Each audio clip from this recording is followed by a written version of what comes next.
Okay, now he's showing off.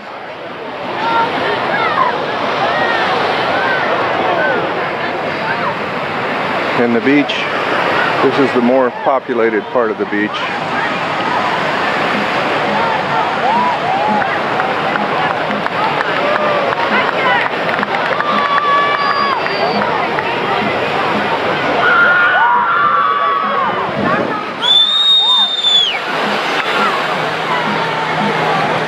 I can't believe this one guy is sleeping in all this heat with all his clothes on in the sand. Oh well.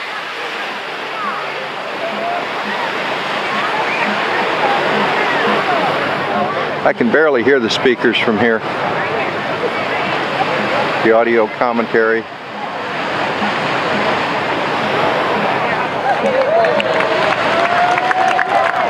Still trying to figure out where the center of the show is. I assume it's down there where he landed.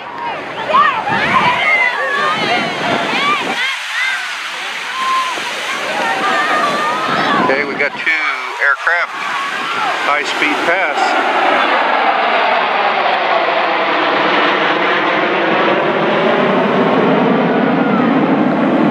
I'm not sure of the type.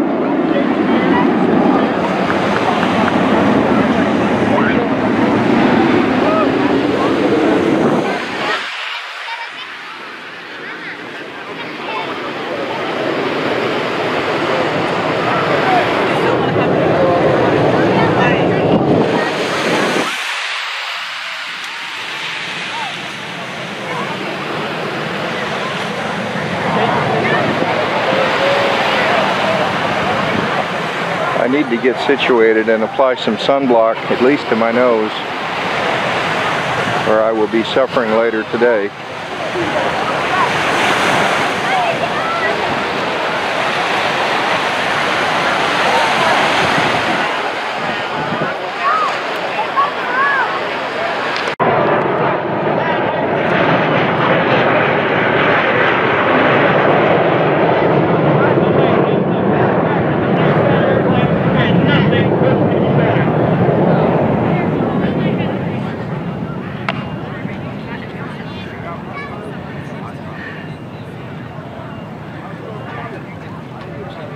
Oh, we have a colonel here. Let's give the colonel a microphone if you would. Michelle, microphone. Colonel Brian Fowler, officer from the B-52 from Chicago. Where's the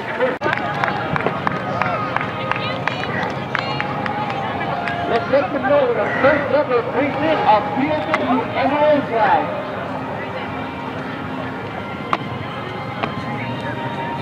Ladies and gentlemen, if you take your attention high overhead, you'll see we have a big Army flag. The Army flag is approximately 500 feet.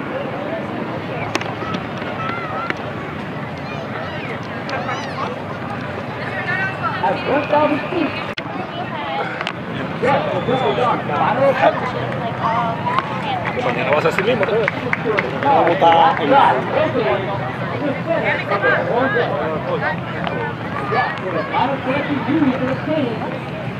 The target area landing. Just make the road, ladies and gentlemen. Okay, move faster. You're never going to get there. Ladies and gentlemen, if you have ever wondered what would happen if a parachute would not work, then watch closely because you are about to find out. Please watch.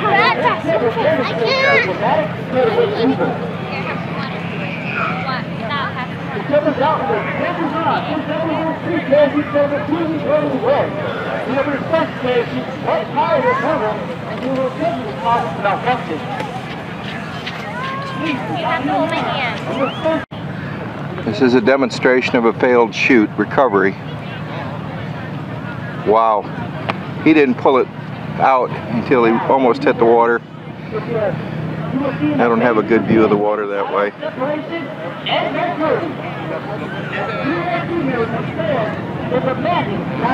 Another thing to pack on a trip like this is a nice beach towel so you can wipe the sunscreen off your hands mainly. Whew. And I'm trying to keep the sand out of the camera. The tripod is not going to stay sand free, but at least the camera might be.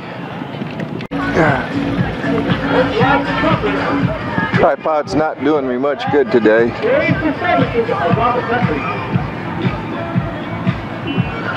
Talked to some people from Denmark, students that had hats with no brims. Told them they need a hat with a broad brim on it today. Ladies and gentlemen, let's prepare that these publics bring it into the common area.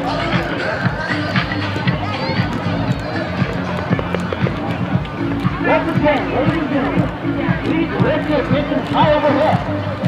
Our aircraft is inbound to and final pass up this one. On this final run, you have experienced the shepherd and out of the every bar.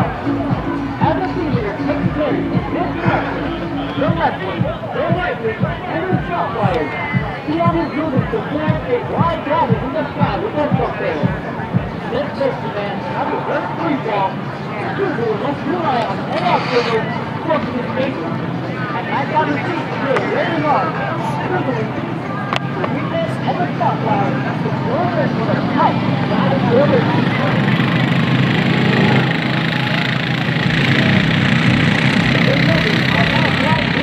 Shifting action from the scene down the beach.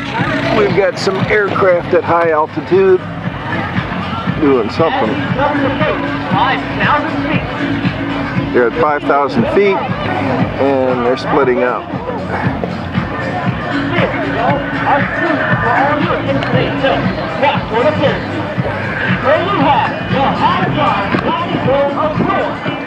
Okay, more skydiving.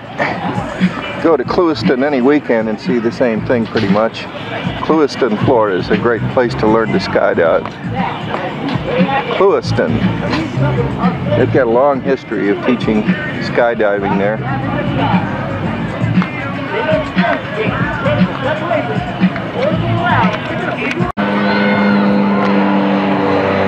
Okay, there's the drop. There's the aircraft, C-130.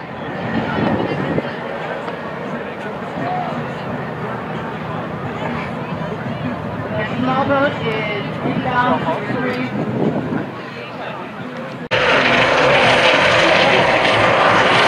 Okay, there's the Dolphin. I actually saw one of those sink at Opelika Airport when I was working there. And they're supposed to float. They couldn't get the gear down, so they landed it in the water and it sank. Not sure why. But the key point is, if you have a boat in South Florida, you need to have a marine radio that's working, hopefully with a GPS locator and even an emergency locator, an EPIRB, for emergencies. A friend of mine was a lifelong South Florida boater, and he got caught in a following sea one time and the boat flipped and got stung by jellyfish, and he almost died, and his son was a Coast Guardsman here in Miami, saved his life. So son came to the father's rescue, and 24/7 the Coast Guard's there to help, but can't fix stupid. Have a marine radio that works, properly installed on any marine vessel, and have a personal emergency locator, EPIRB. They're not that expensive, and it could save your life. Being produced by the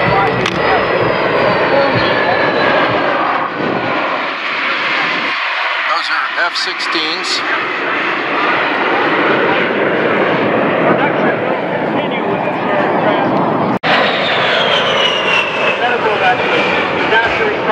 Humanitarian assistance, security cooperation, massive stateside support, and rescue command and control.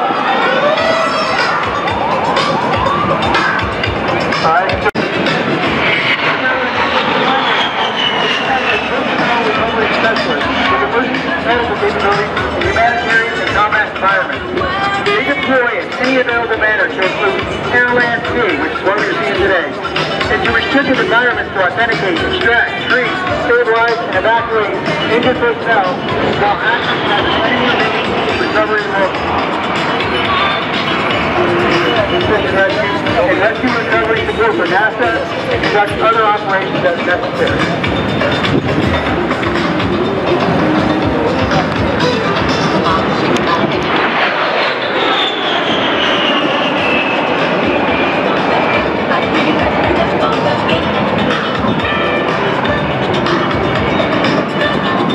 I believe the aircraft was designed on the basic design of a Gulfstream. One thing I want to highlight today is there's a lot of talent. I could be mistaken.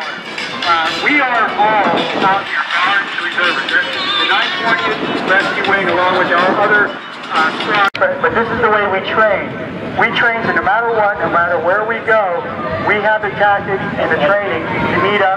And what you saw out there today with the A-10s flying around and the helicopters flying in formation with the A-10s coming overhead, this is something that we do in combat. This is exactly what we do in combat. So to come out here and do it in an air show for you today is something we would just do in a normal training mission. And that's what makes this work.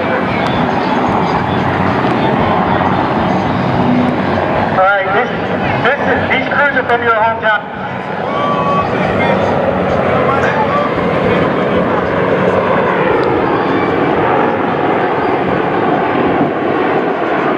Miami Beach, let's give the men and women of the United States Air Force Combat Rescue a big round of applause.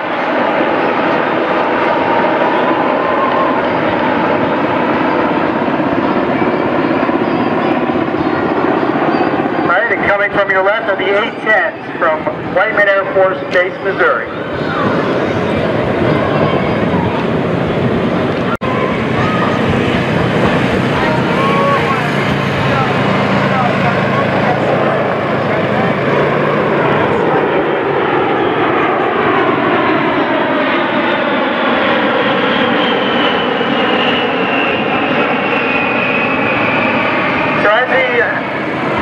Flight makes its way back around to us. I just want to talk about something I went and took a look at right before.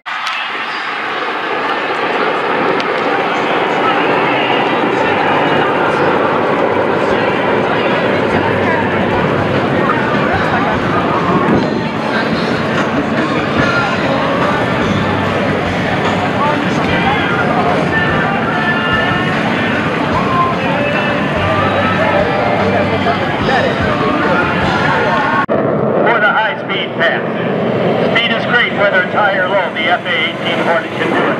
It will be approaching the airfield, setting up for the high-speed pass. The pilot will approach it nearly 1 time the speed of sound, or Mach 1, demonstrating the ability to surprise the enemy using high speed. As he reaches show center,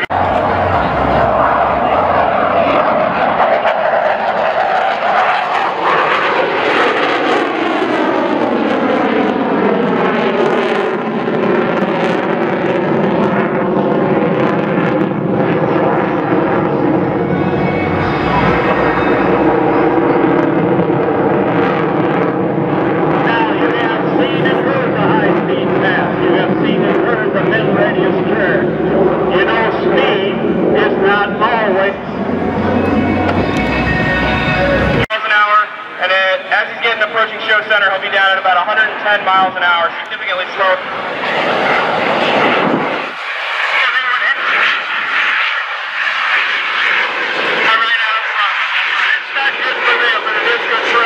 Now watch this, full controllability at minimum speed. This is where the afterburner come in. The FA-18 will claw its way from minimum speed into the lead only originated by the heavy display half human aid, which is 5/8 of a looping maneuver. Aircraft carrier, pilot, flare, continue to fly onto the runway without slowing the rate of descent. We are simulating that today. One final photo pass. He'll bend it around into an arc or a banana pass, getting the greatest amount of the aircraft, wingtip to wingtip, and the cockpit inside your eyes and your camera. At completion, Lieutenant Green will set up for one final carrier break to the land. All right, over your right shoulder. 18. As promised, bending it around. Wing towards us, down towards the ocean. There's the shot.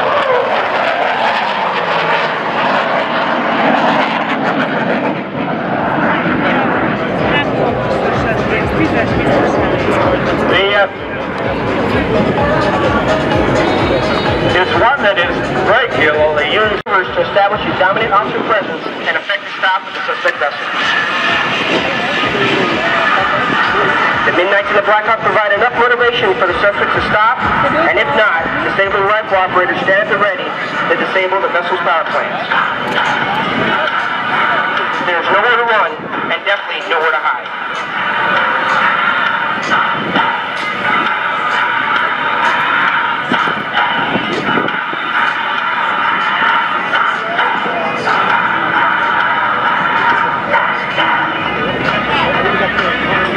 That they are ready to react in the event the subjects try to harm the agency.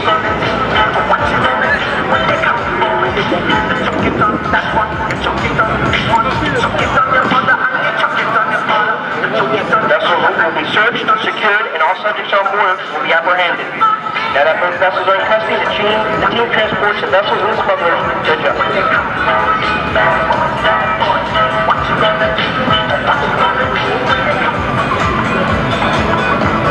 Safety is of the utmost importance to our agents, and it's critical that all safety protocols are followed to ensure the crew, assets, and the subjects are not injured during these types of operations.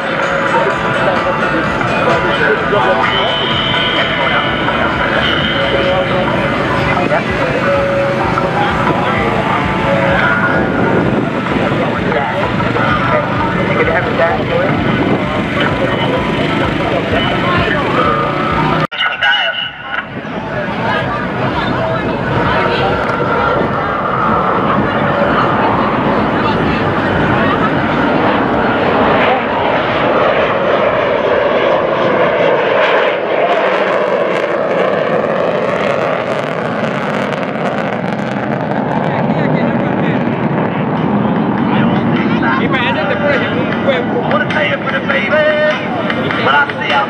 Now keep an eye on the wing. When they are going into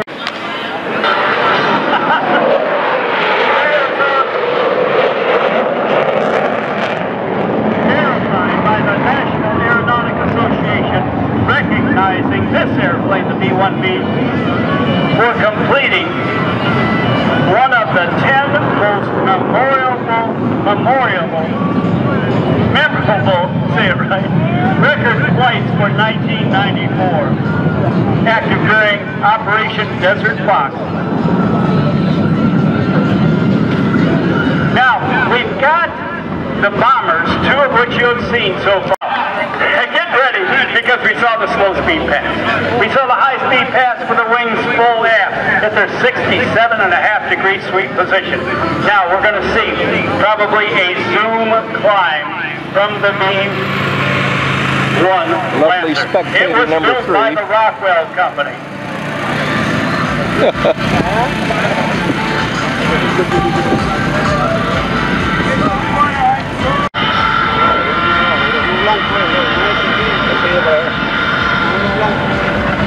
Oh, I can see a little bit of smoke. I can see the wings swept back. Let's have some fun with this one and grab for some altitude. Yeah, I can see him.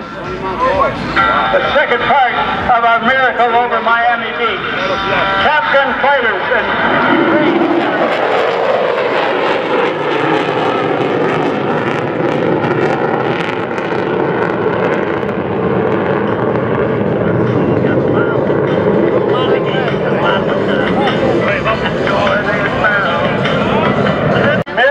bomber flights.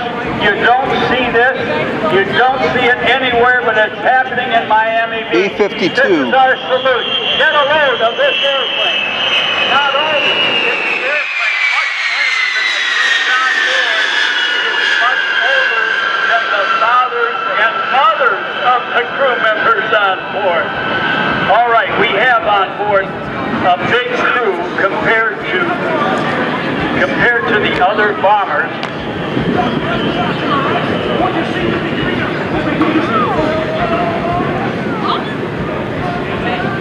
A crew of 6 on board.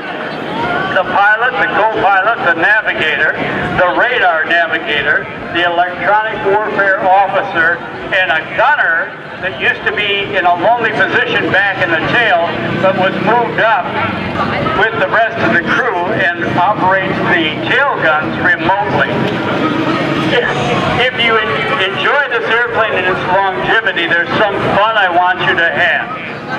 Tex Johnson, by the way, was the legendary test pilot that first flew the test model, said to be in 1952. The last model came off the assembly line in 1963. I want you to check out this movie. It is a great fun movie and it features the B-52. It came out in 1964. It's called Dr. Strangelove. It's a Stanley Kubrick movie. And it has Peter Sellers anymore. And that is a smoking engine. The Pratt & Whitney engines have not been upgraded, and so they emit that smoke. That's very unusual nowadays because all of our airplanes are quiet and they also are clean. But the original 17,000-pound thrust engines are on this 8-engine aircraft. Now, folks, as a pilot, you love to have 2 throttles. You love 3 throttles on an airplane. You love 4. But to have 8 throttles in front of you and command all that power, that is amazing. You cannot land or take off this airplane in a conventional manner. All of the landing gear are under the nose and back on the fuselage. For the takeoff and the landing, there are outrigger landing gears out at the wingtips. They look like little that have served our nation well for so many years. The pride and joy of the Boeing Company will come by with the bomb bay doors open, and it is all business from there.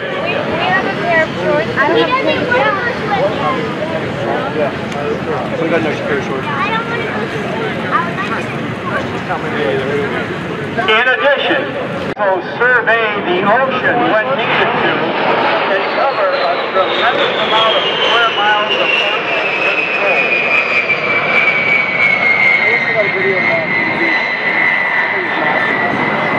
Unrefueled, the viewing area is the Marine Corps MV-22B. Excuse me, sir. Marine Medium Tilt Motor Squadron 162 out of Marine Corps Air Station, Duke River, North Carolina, flown by Captain Bruce Cecil from Fort Thomas, Kentucky, and Captain Joshua Daly from Fairbanks, Alaska. The aircraft is crewed by Corporal Ken Mosley. Can you see how far below the fuselage the propeller tips go? Yeah, I guess I'm sorry, we're on the inside of the seawall, but we're next to the wall. The airplane on how it takes off from the land. Each side. It is very effective. It is operated remotely from the cabin area. The Gatling gun at the back door is operated by an operator at that position who is tied in very securely. Many of you were fans of the late military and adventure writer Tom Clancy, some great Tom Clancy novels and movies, and they feature the hero.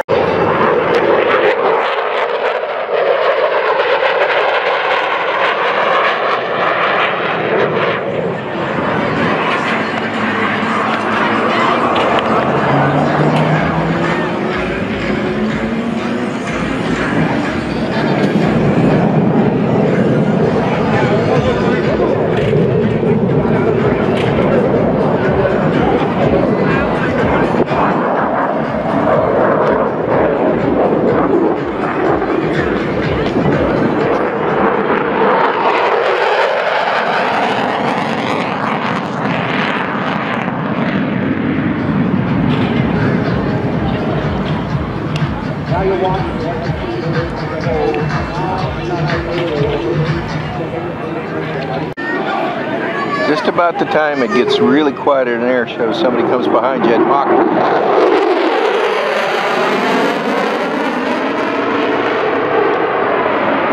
There she is. The F-22 Raptor. Yeah, baby.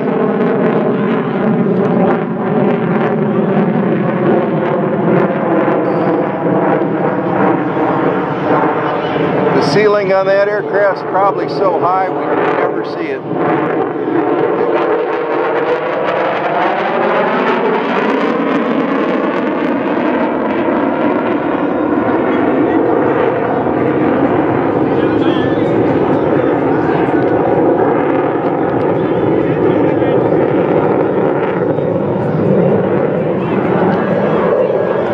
With these blue skies, it's hard to see it even with the naked eye sometimes.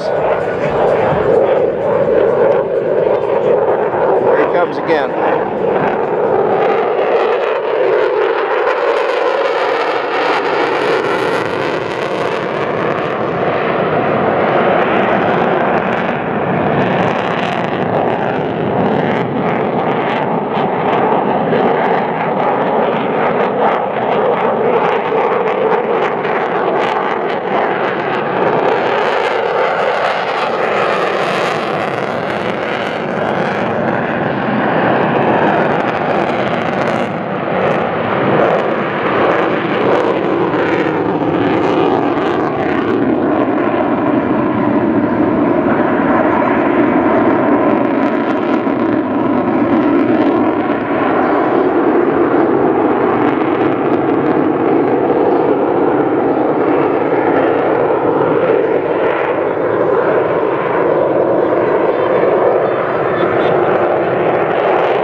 I heard they may have an F-35 here later.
Lost him. I can't see him with the naked eye. Oh, there he is.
Wow.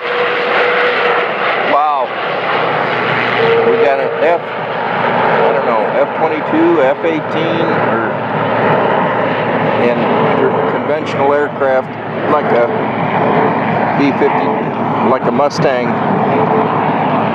B-51 Mustang.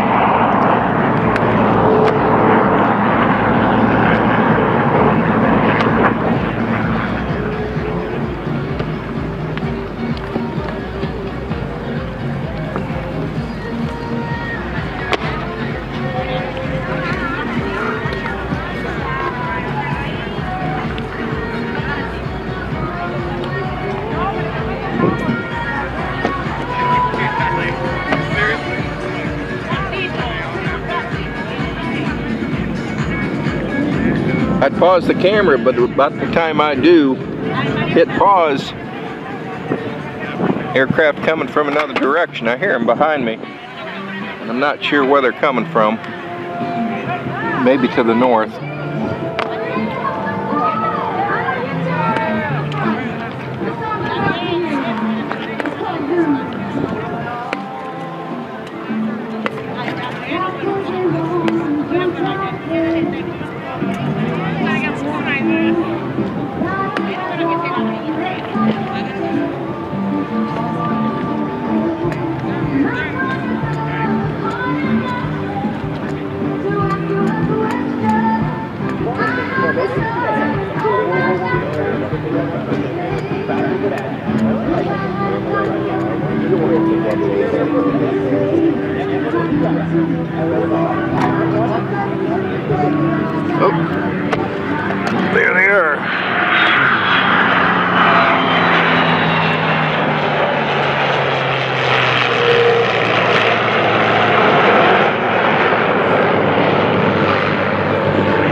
I apologize for any autofocus problems. The blue sky drives the autofocus insane, and I cannot see the monitor. It's so bright out here on the beach. And I would dare say it's probably well over 90 today.